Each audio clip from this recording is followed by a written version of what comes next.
இந்த உலகத்திலே எங்குமில்லாத அதிசயமான கோவில் பாடைக்கட்டி மாரியம்மன். வினோதமான வழிபாடுதான், ஆனால் நம் உயிர் காக்கும் கவசமாக செயல்படுகிறது. அவள் பாருங்க, ரிஷப வாகனம், காமதேனு வாகனம், அற்புதமான அழகு.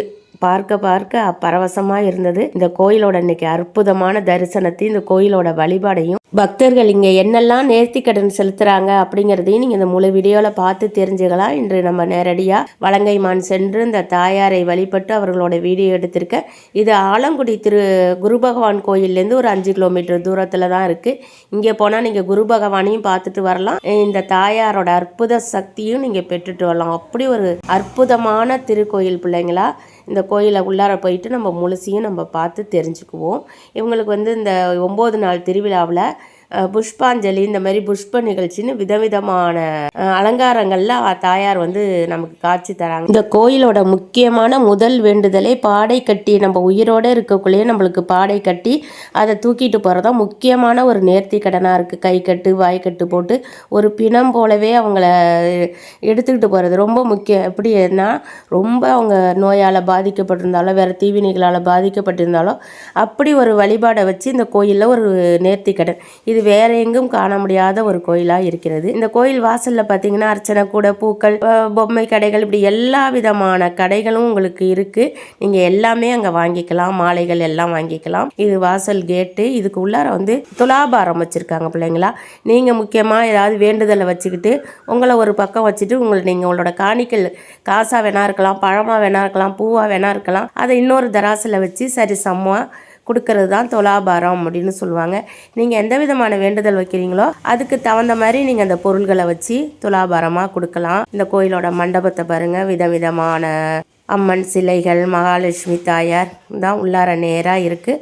அதேமாரி கை, கால், கண், அந்த பொம்மைகள்லாம் நிறையா இங்கே வச்சுருக்குறாங்க.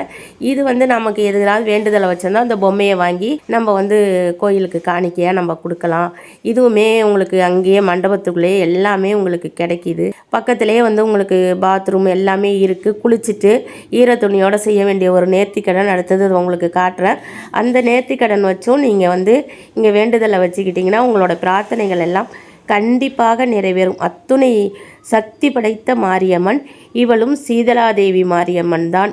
அவளோட சொரூபம் தான் இங்கேயும் இருக்கிறது. இந்த பெசல் வழிபாட்டால் பாடைக்கட்டி மாரியம்மன் அப்படின்னு அவளுக்கு ஒரு திருப்பெயரும் வந்திருக்கிறது. இந்த அம்மன் சன்னிதானம் கருவறை உள்ள இங்கே ஃபோட்டோ எடுக்க அனுமதி கிடையாது. பாருங்கள், அங்க பிரதட்சணம் அப்படின்னு சொல்கிறது.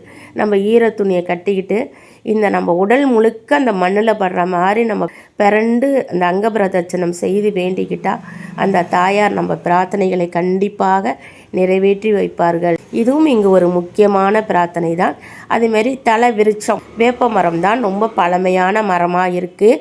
அதில் பாருங்கள் எத்தனை தொட்டில்கள் குழந்தை வேண்டி அத்துணை பேர் தொட்டில்கள் கட்டியிருக்கிறாங்க, கண்ணாடி வளையல் வைத்திருக்கிறாங்க. இந்த அற்புதமான வேப்ப மரத்தை நம்ம வணங்கணும்னு சொன்னால் நம்மளோட பிரார்த்தனை எப்போவுமே தலை விருட்சங்களுக்கு ஒரு சக்தி இருக்க தான் செய்கிறது. அந்த இடத்துல நம்ம பிரார்த்தனை செய்கிறப்போ கண்டிப்பாகவே நம்ம பிரார்த்தனை நிறைவேறும். இது அம்மனோட கருவறை மேலே காயத்ரி அம்மன் வச்சுருக்காங்க. அவங்களோட கோமுகில தான் எடுத்திருக்கிறேன். அந்த பூக்கள் வர்ற இடத்துல அவங்க அழகாக ஒரு பாக்ஸ் வச்சு தடுத்துருக்குறாங்க, அதை ஓட்டை அடைச்சிடாமல்.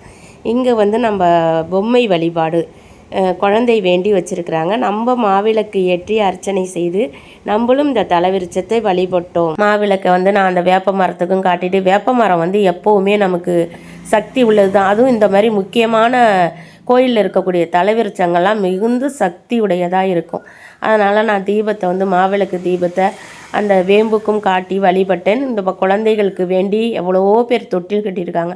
அவங்க அத்தனை பேருக்கும் நல்லது நடக்கணும் அப்படின்னு சொல்லி அதுமாரி குழந்தை பொம்மை வைத்து வேண்டி கொண்டு எடுத்து செல்லலாம் என்று தான் இந்த பெசல் வழிபாடு.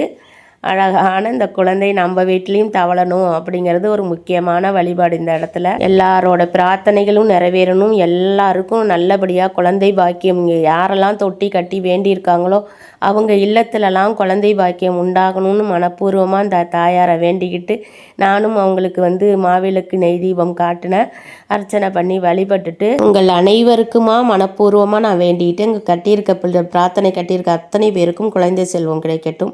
இந்த நேரத்தில் இந்த இடத்துல நீங்களும் உங்கள் பிரார்த்தனையை வச்சு வேண்டிங்க. உங்கள் குடும்பத்திலும் சுபகாரியங்கள் நடக்கட்டும். உங்களுக்கு இந்த கோயிலை பற்றி வேறு எதுவும் நல்ல தகவல்கள் தெரிஞ்சால் கண்டிப்பாக கமெண்டில் சொல்லுங்கள். இதுதாங்க கோயிலோட என்ட்ரன்ஸு. வெளிப்பக்கம் வந்து எடுத்துட்டா ரோட்டுக்கு இந்த பக்கம் நம்ம நிற்கிறோம். ரோட்டுக்கு அந்த பக்கத்தில் அம்மன் இருக்காங்க. மிகவும் அற்புத சக்தி படைத்த இந்த அம்மன் நிறைய குடும்பத்திற்கு குலதெய்வமாக இருக்கிறார்கள். அவசியம் சந்தர்ப்பம் கிடைத்தவர்கள் சென்று வாருங்கள். நம்ம கும்பகோணத்திலேருந்து பார்த்தீங்கன்னா ஒரு 12 கிலோமீட்டர் தொலைவில் இருக்குது.